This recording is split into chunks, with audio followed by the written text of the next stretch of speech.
rise. Court of Appeals Division 1 is now in session.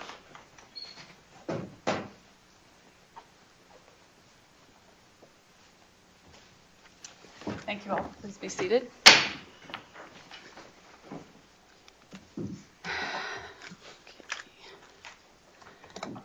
Good morning. As a first matter, I'm going to encourage everybody in the room to please silence your phones to avoid embarrassment or disruption. We are here for oral argument in our case number, tax case 24-0001, Ogston versus the Arizona Department of Revenue et al. As you know, we record and live stream these proceedings, so please introduce yourselves when you begin and your client. You each have a maximum of 20 minutes per side, although we do not require you to use all of that time. We leave that up to you. To the extent that you would like to preserve time for rebuttal, that is up to you. And good luck with that. Sometimes we have a lot of questions. Do keep in mind that we have read the briefing. We are familiar with the record below. We have conferenced the case this morning. And with that, Mr. Thorpe, you may begin.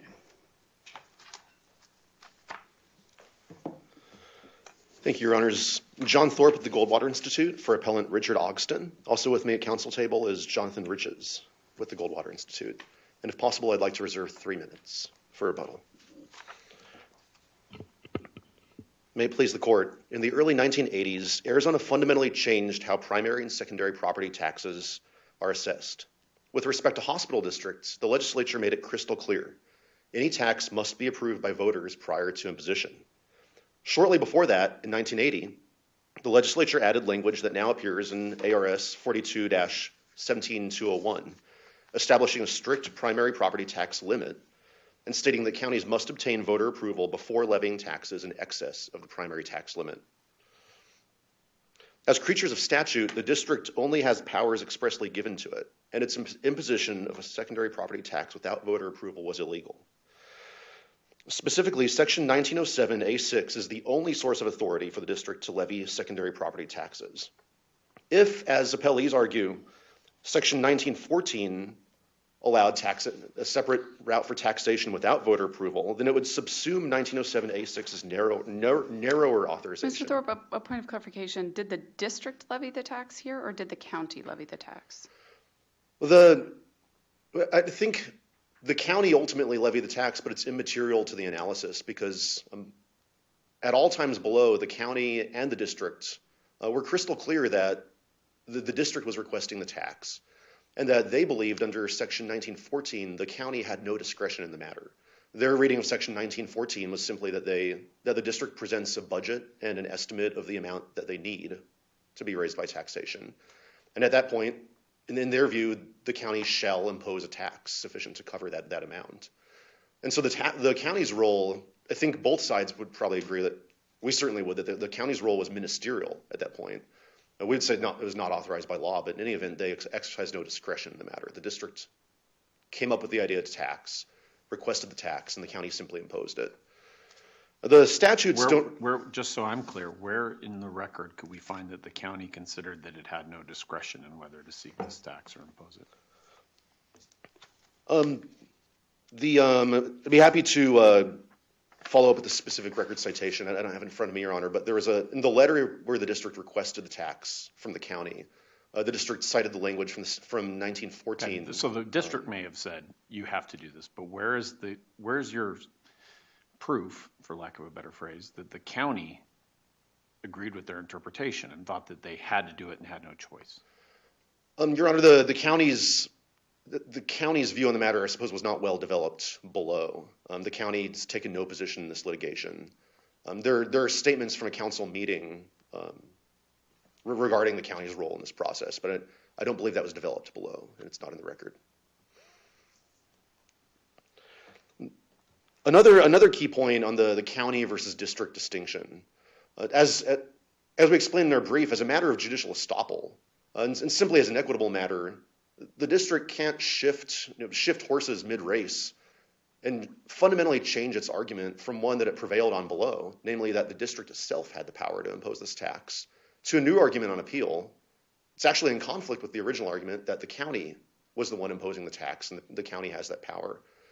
But in any event, the statutes don't really distinguish between the powers of the district and the powers of the county for this purpose. Section 1907 authorizes Are the the district. geographic boundaries of the district coterminous with that of the county? I believe so, yes, Your Honor. You believe so, or do you know? They are. They're coterminous, Yuma County. They're not always with hospital districts. In fact, 1914, as we've explained, Section 1914 does have several procedural purposes. And one of those is assessing and allocating a tax when the boundaries are not coterminous with the county, and specifically when they cover more than one county. That's one of several purposes that Section 1914 has, completely distinct from authorizing a separate route to taxation without voter approval.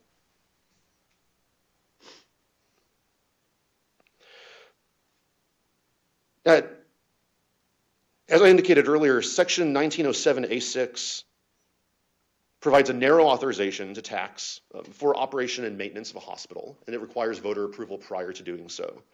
If Section 1914 were what appellees say it is, a general authorization to impose a tax for any financial needs of the district without voter approval, then it would completely subsume Section 1907A6. And that such a reading would be highly disfavored because it would render 1907A6 a nullity.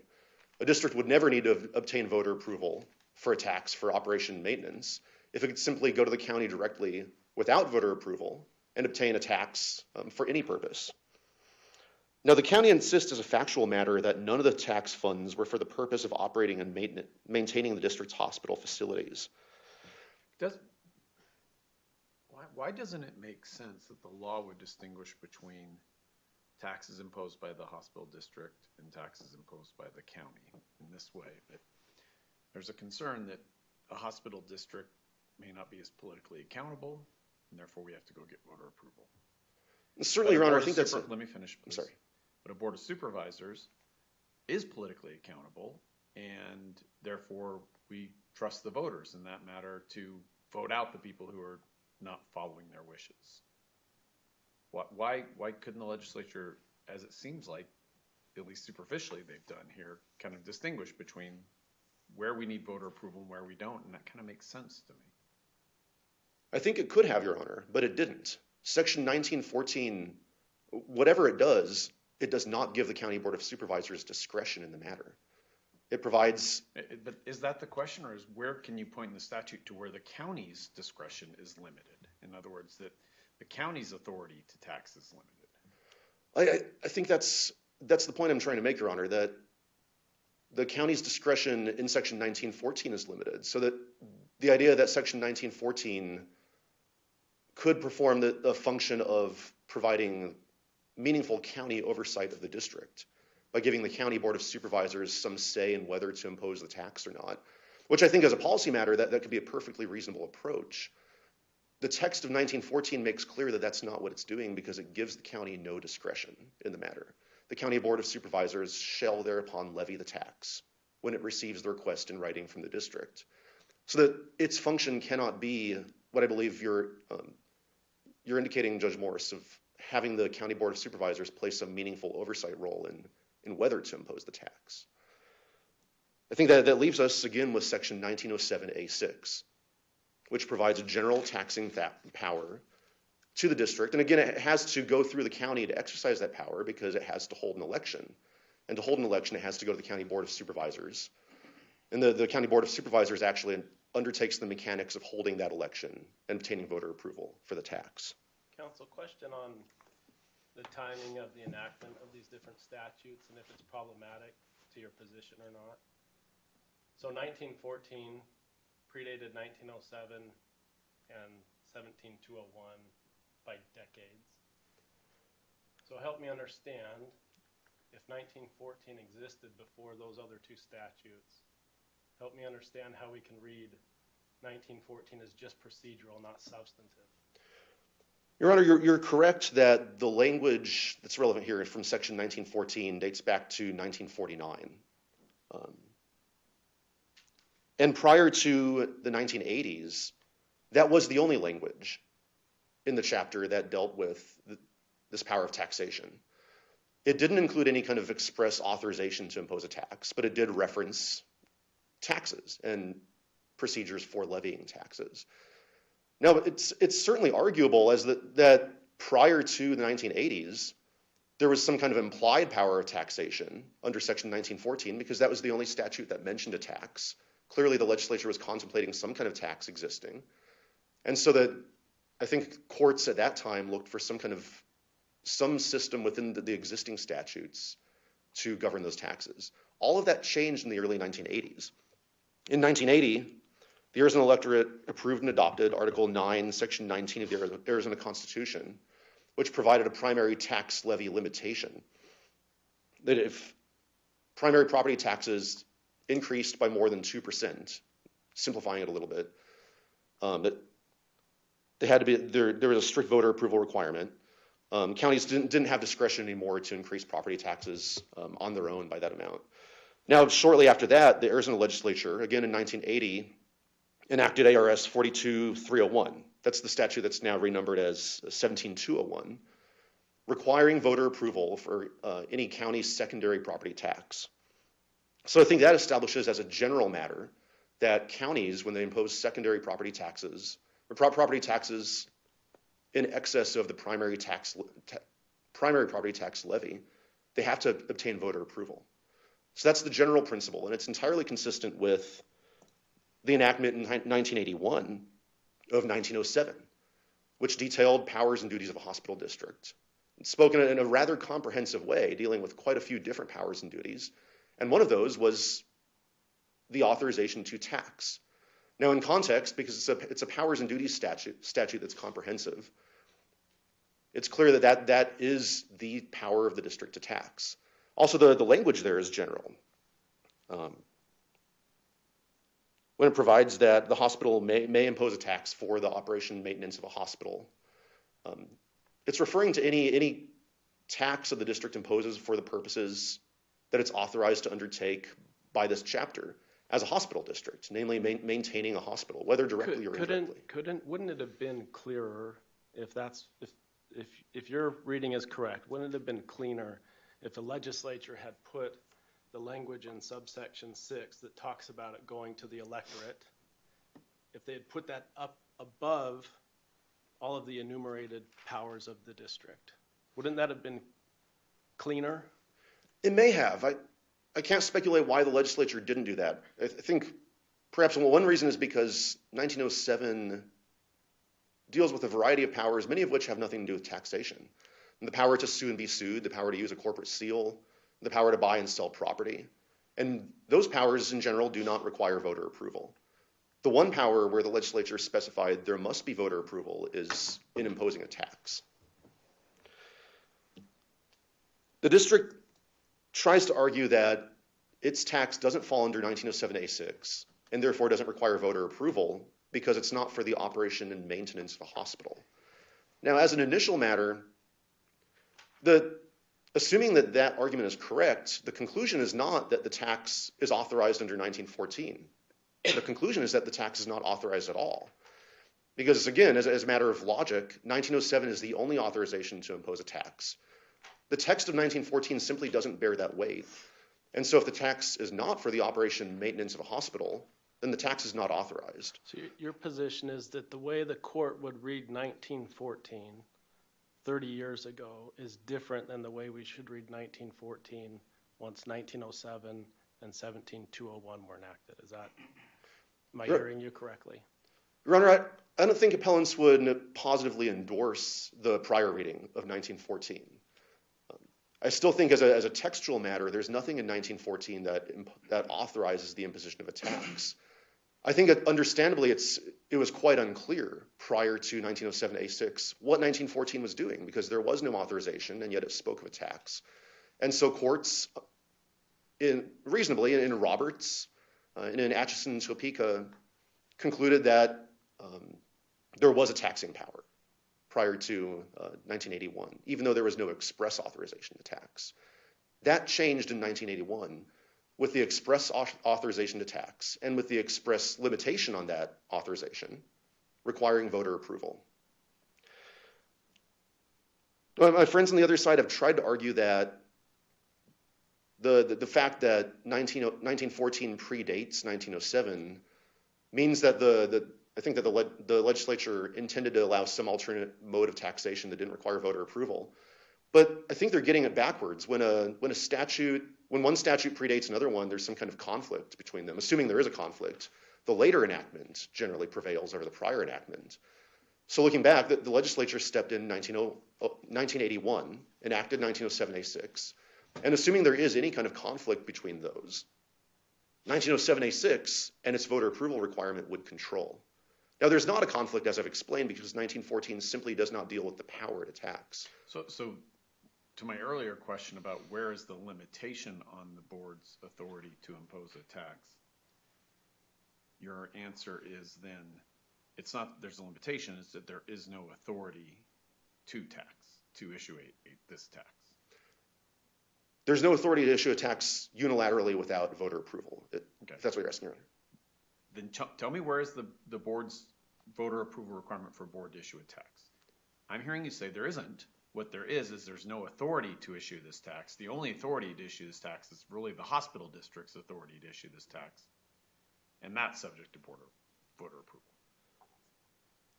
There's no voter approval in Title 48 for the board to issue a tax, because Title 48 does not contemplate the board on its own authority, or it's on its own initiative, exercising its own discretion, imposing a tax. I think it contemplates the board acting ministerially at the discretion of the district. Now, to the extent that the board's discretion is involved at all, I think 42-17201 fills in the gap there and makes clear that whenever the Board of Supervisors is imposing a secondary property tax, that tax requires voter approval. So even accepting my friend's argument on appeal that the board imposed the tax and the district was simply a recipient of those tax funds, then the Board of Supervisors should have obtained voter approval under 17201. But again, that argument it's a new argument on appeal that's in direct conflict with the argument they prevailed on below. They're stopped from making that argument. And ultimately, the structure of Title 48 makes clear that the board isn't the one exercising any kind of taxing discretion or taxing authority. I want to talk a little bit about, just very quickly, the operation and maintenance issue, and the district's argument that the tax is not for operation and maintenance because the purpose is to pay legal bills and other costs related to a lawsuit with the operator of the hospital. The Arizona Supreme Court addressed this issue in a closely analogous context in City of Phoenix v. Orbitz in 2019 when it construed the term operate. The question was whether travel brokers, defined as entities that operate hotels, were operating hotels under that tax law where they weren't on the ground running the hotel. They were brokers. They were facilitating transactions between hotel customers and actual hotels on the ground as middlemen. And the Arizona Supreme Court said, nevertheless, travel brokers are operating hotels. They construed the ordinary meaning of the term operate because there, as here, operate was undefined in statute. And they said operate means to put or keep in operation, including those who facilitate the transaction. So it doesn't necessarily just mean directly running the day-to-day operations of a hospital. It also includes, as here, contracting with a third party for the operation of a hospital, consistent with the district's entire purpose for existence as a hospital district, which is to facilitate and keep in operation a hospital for the residents of the county. So ultimately, the tax is for the operation and maintenance of a hospital. It falls squarely under Section 1907A6, and it required voter approval. Unless there are any further questions, I'll reserve the remainder of my time. Thank you. Thank you.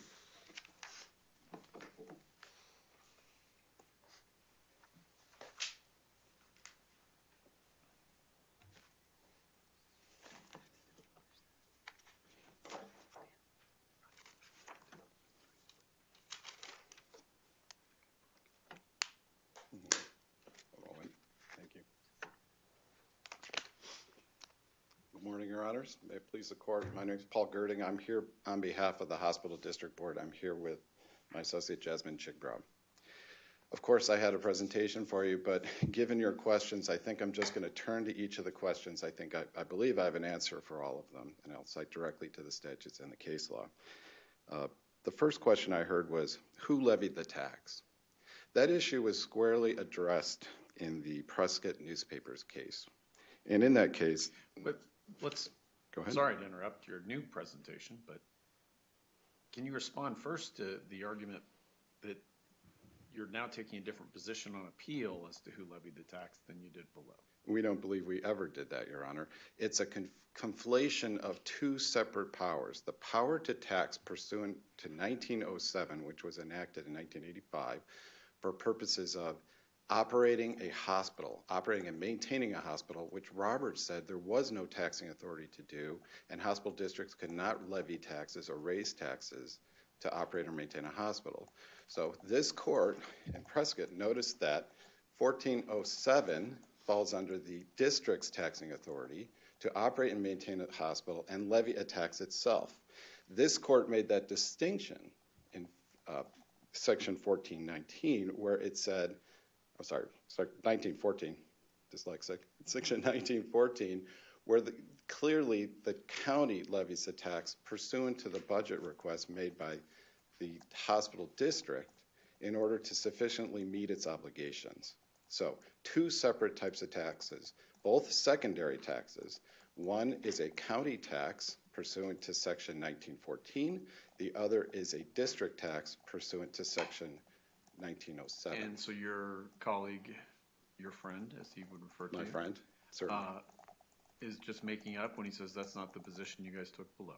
That's correct. We don't believe that's the position. We believe that it's a conflation of two separate issues when we're saying levy the tax, and it's from the assertion sometimes that there was a tax levied by the hospital district board. One could say that in that if the court could just take a moment to think about it, if there is a Sure, that's why we're here. We're taking moments to think if there's about a things. district request for a budget to have a certain amount of money levied to meet their operating needs, which they only did for the first time in 2021, then the county then must levy that tax pursuant to section. So he's correct then, at least, as to the secondary point, that your position is that this is not, this is a ministerial function. Once you guys submit that budget request to the county, they have no choice but to levy this tax. We believe, and there's nothing in the record with regards to the county's position. I was present at that meeting, and I'll say as where the county. If it's beyond the record, then don't say it. And I won't say it. There's nothing in the record with regards to the county's ability to negate it. I would argue that they could, because anything that's outside or ultra vires to the statute is something they can't do. And the Roberts Court made that distinction. The Roberts Court said that the limit on the hospital district board's ability to tax is it must be sufficient to meet the obligations for the board. So the Roberts Court already decided there are limits. The second issue is, I believe you made the distinction, Your Honor, with regards to county board of supervisors being elected. Hospital district board members are also elected officials. They serve there voluntarily, but they're elected on biannual basis for terms. So they are elected officials. They are wholly accountable to their district. To get to another issue, just to clarify the record, my friend counsel for the opposition is incorrect. The district boundaries do not encompass all of Yuma County. It's only a portion of Yuma County. Okay. So then when the county imposes this district, are people outside of or impose this tax, are people outside of the hospital district paying it? No, they should not be. It's ad valorem. It should be a tax that's only upon the hospital district members. That's the district's understanding. Okay. Only property within the district, and it's not a sales tax which affects everybody. It's a parcel tax which actually follows the individual property itself within the district. Council, I want to kind of ask you just maybe a little bit higher level bird's eye view question. So within Title 48, 1907, there's a clear statement that the legislature wanted voter approval of secondary taxes imposed by the district under that provision. In 42-17-201, we also see language indicating that sort of overriding the primary tax requires the county to get voter approval. It seems to me that reading those two things together, and I recognize there are other sort of historical and textual issues here, but just kind of high level looking at those two things, that our legislature was indicating we're not going to go beyond our primary taxing without the voters having an opportunity to have a say. Well, I understand how the court may be confused in that regard, specifically because... I'm not sure I would say that I was confused, but I would appreciate your help telling me how the legislature's indication that they would like the voters to approve taxes does not apply here. So the article in which section 17201 falls under is called the secondary property tax levies section, but it really relates to primary taxes. It relates to taxes which are in excess of the primary limits. The legislature did not intend to set limits on secondary taxes, and it made that very clear, and you can see that in some of the supplemental authority that we submitted prior to today's hearing. Primary taxes are defined as all taxes except for secondary taxes. Secondary taxes pursuant to the Act, in particular 421101, are bond monies, essentially one area. 2, under section B, ad valorem or assessments that are levied for special taxing districts and assessment districts other than school districts and community college districts. That's the 1980 definition of what is a secondary tax. It specifically excluded, as Judge Williams pointed out a moment ago, the need for an election. So a special taxing district has the authority to have its own secondary tax issued without an election. The third part of that is, part 3 of secondary taxes, are amounts that are levied pursuant to an election to exceed a budget or a limit. So the secondary property tax section that you were concerned about deals with secondary taxes which are necessary to exceed the primary limits, but it did not intend, we believe, to affect all secondary taxes in the state of Arizona. And that makes sense because many, as we pointed out in our brief, many districts need to levy taxes on their own through the county in order to operate. I had the opportunity to participate in the hospital district board meeting last night. They prepared their budget, which has to be submitted by July 15th pursuant to section 1914. They look at their expenses, their costs, the rents for their offices, their legal fees, their election costs. Those are passed on and usually paid through, historically, rent paid by the hospital. In this case, when the hospital stopped paying the rent, which would cover the expenditures of the hospital district, the district was faced with no choice but to go to the county and request funding to meet its obligations pursuant to section 1914. The hospital district didn't want to do it. The hospital district said that they would get the money refunded. That's an issue that's outside of the record, but that was something that they were compelled to do. Once it was completed, once the litigation was completed, there was no further need for levies. There has not been a levy last year, and there won't be another levy this year.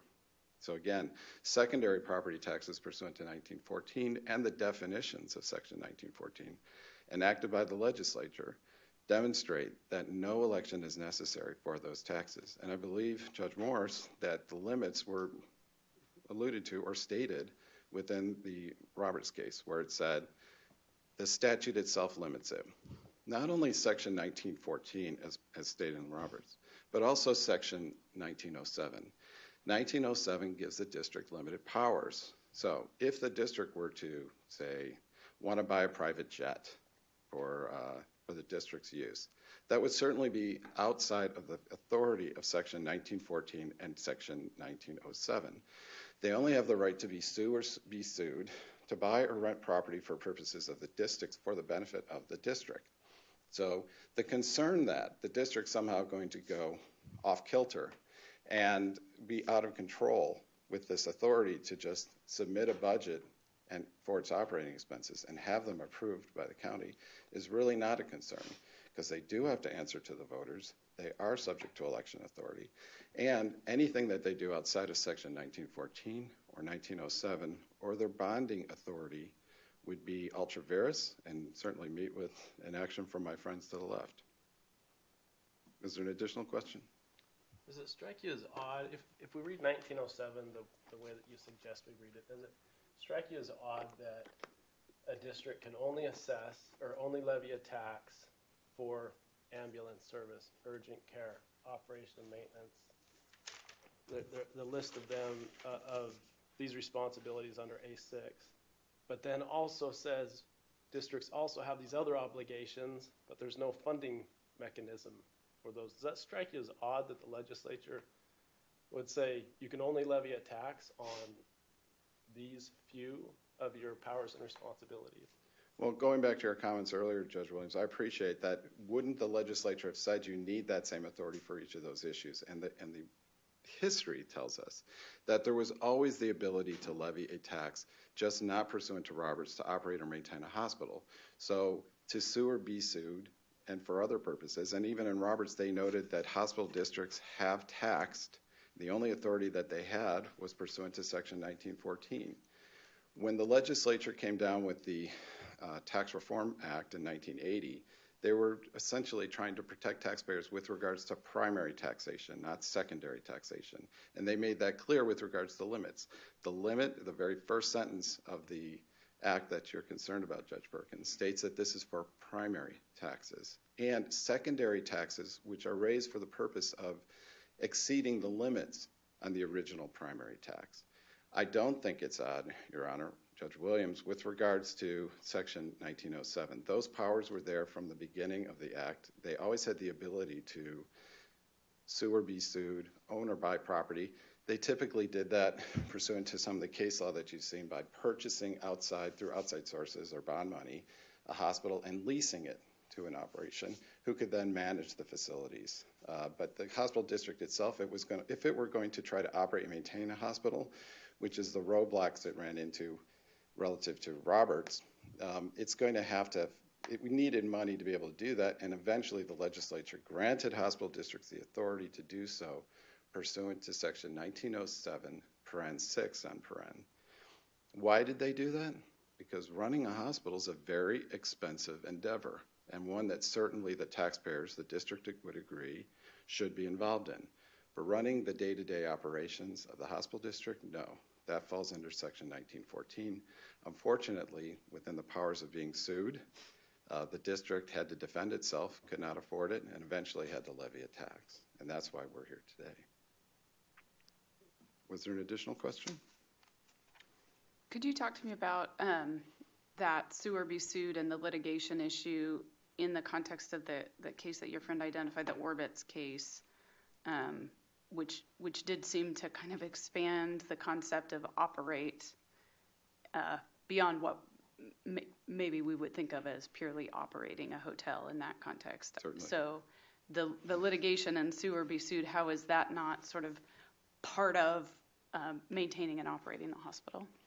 Well, the hospital district was sued as a lessor, and it was sued with regards to the lease obligations. It had nothing to do with the operation of the hospital. So the hospital district was not sued relative to maintaining or operating the hospital.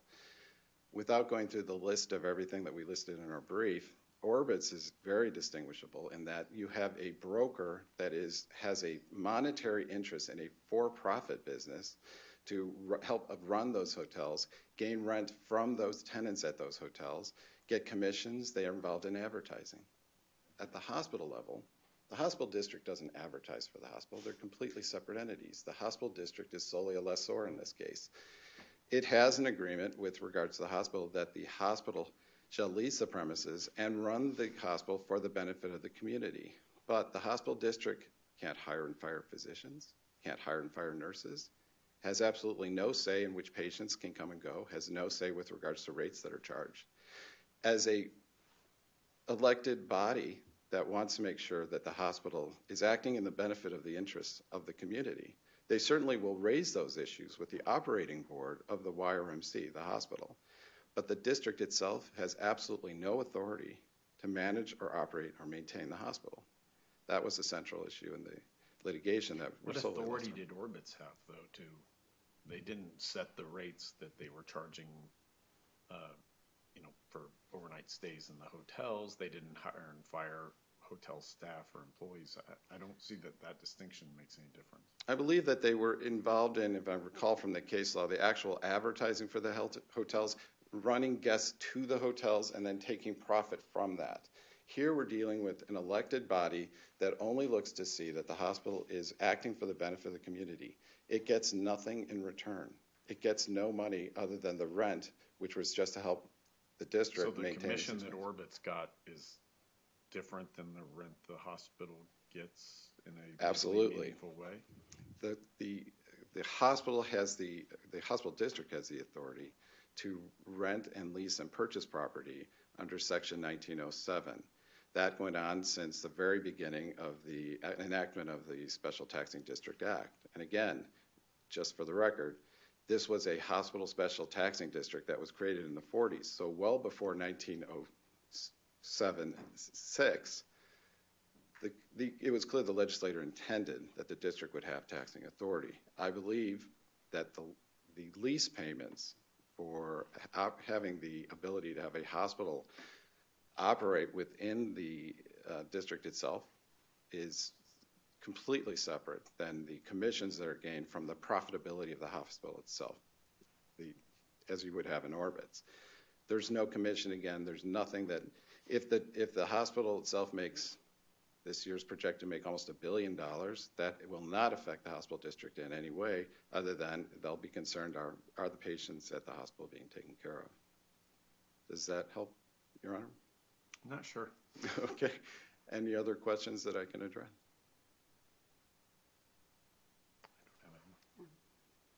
Well, respectfully then, if I may, I'll save a minute for any questions that are remaining after rebuttal.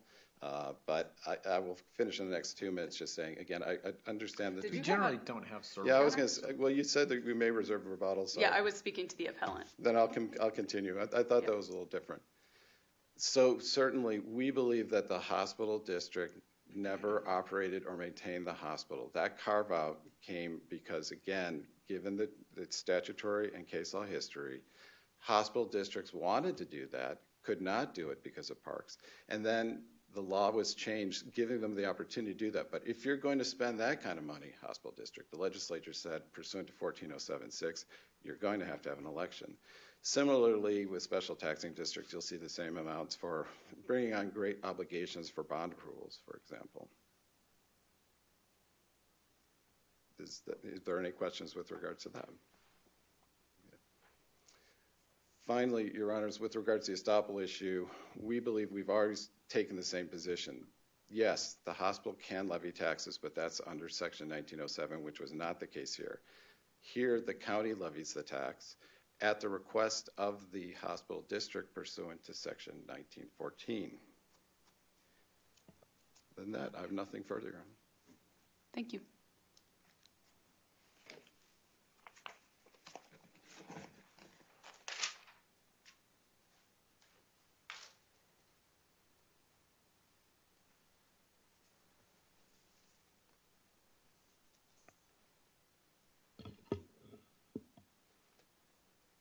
First, just a quick note regarding the boundaries of the district being coterminous with the county. I apologize if I'm mistaken on that matter. I recall early on in this case looking at that issue and was confident that the boundaries are coterminous. If not, I apologize. In any event, that issue is not material here to the taxing question.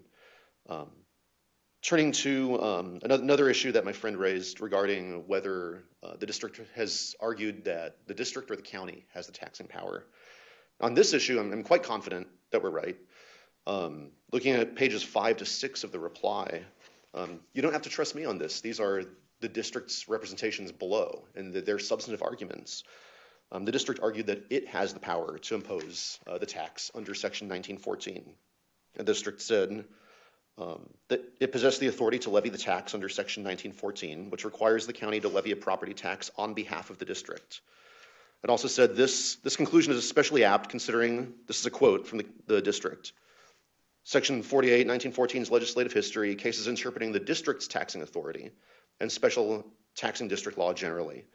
Instead of the preceding below, most importantly to today's discussion, 1914 explicitly authorizes the hospital district to levy a tax without the affirmative vote of the electorate to cover the district's budgeted expenses. So we're talking about the district's power, not the county's power. Now, the county could have imposed its own tax, perhaps, for the district. It could have maybe given the district some funds from its general funds to cover the expenses. It might have had a variety of other ways to cover these expenses, but that's not what the county did. The county imposed a tax at the district's request, citing Section 1914, which by its plain language gives the county no discretion in the matter. It says the county shall thereupon levy a tax. So we're talking about the district, not the county. And even if we were talking about the county, there would be separate requirements for voter approval under Title 42. The district also argues that it's solely a lessor. But the district's not a generic property manager for the county. It's a hospital district. Its purpose for existence is to provide for the operation of a hospital for county residents. And regardless of whether it entered a lease or did so itself, that's what it did here. Thank you. Thank you, counsel. Thank you both for your arguments. We'll consider the matter submitted and issue our decision in due course. Court is adjourned.